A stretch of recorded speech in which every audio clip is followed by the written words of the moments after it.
So if we type in, say, Alex and pass 123, we've got Alex and pass 123. Now let's type in this value that we typed in earlier. So we've got we've got a single quotation mark, a space, and two single quotation marks equals single quotation mark. Let's go ahead and press, oh no, we'll put it in here as well. So there we go. Let's press enter. You can see that these values have been transferred through literally. So nothing's changed. We've transferred the exact data that we've typed into the form. Now, this is the reason that our SQL can be modified. So with as it stands at the moment, if we had these uncommented, we could run a query of our choice. So let's go ahead and uncomment this. Now we've processed our query.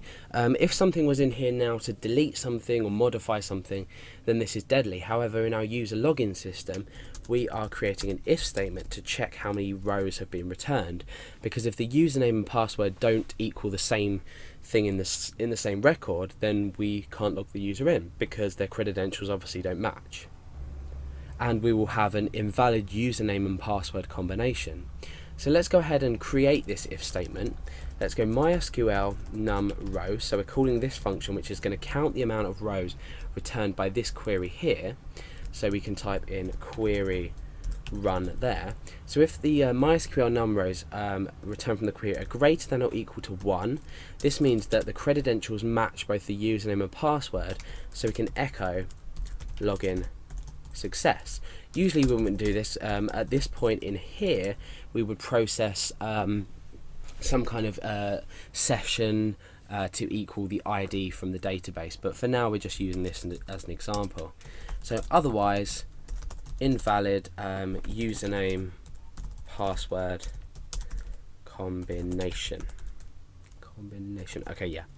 So let's go ahead and try this with the values that we submit.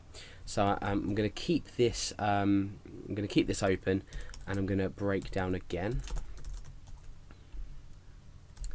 Okay, so let's go back and go straight onto our index.php file.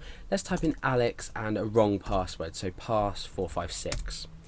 Now we've got Alex as the username, pass456 as the password, and we've returned the message invalid username and password combination, because nowhere in our table do we have Alex and pass456 as the username and password.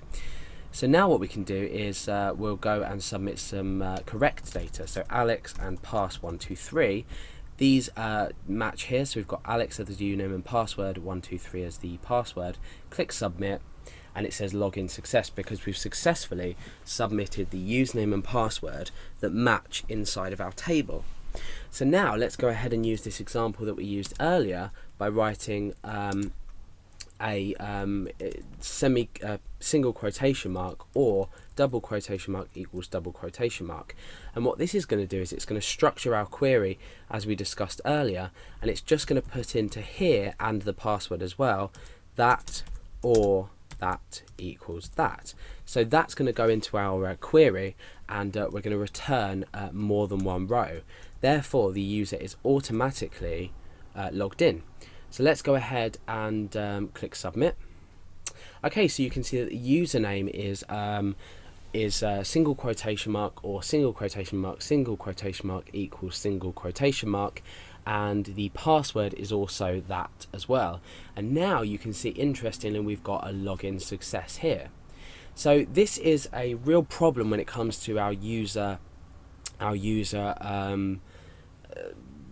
login system, if you like, because what we've done is now anyone can type these values in, and unfortunately they can log in as a user when they maybe don't have access.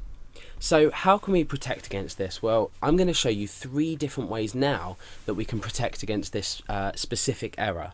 For your own queries, you might need to slightly modify this, but now I'm just going to talk about this so we can get the general idea of how we can start to protect. Now, the first problem we look at is the single quotation marks. The single quotation marks need to be escaped in order for them not to work. So for example, if we were submitting, if we were submitting the data like this and escaping that that, and that. So let's copy and paste that into here, and we click submit. You see that we get an invalid username password combination. So we need some way to escape the different characters. Now there's something in PHP and something in the php.ini file, which I've just opened here. If you don't know how to open this or don't know how to edit things from it, you can find a tutorial on that as well. What we have here is we have magic quotes GPC. And you can see the comment just above it is magic quotes for incoming get, post or cookie data. And what this is going to do is it's going to escape, like I've just written here, these automatically when you submit data. So it's not foolproof because we might not be submitting through a post or a get or even cookie. So let's go ahead and turn this on. And in a moment we're going to turn it off, and I'm going to show you how you can also include this if it's automatically, say, off on your server. So let's go ahead and restart Apache from our XAMPP control panel. So remember, every time you make a change in your php.ini file, you must restart Apache. Okay, so let's come back to our page and wait for localhost. Right, okay, so our server has been restarted and we've turned magic quotes on. So now let's go ahead and do exactly the same thing and click submit.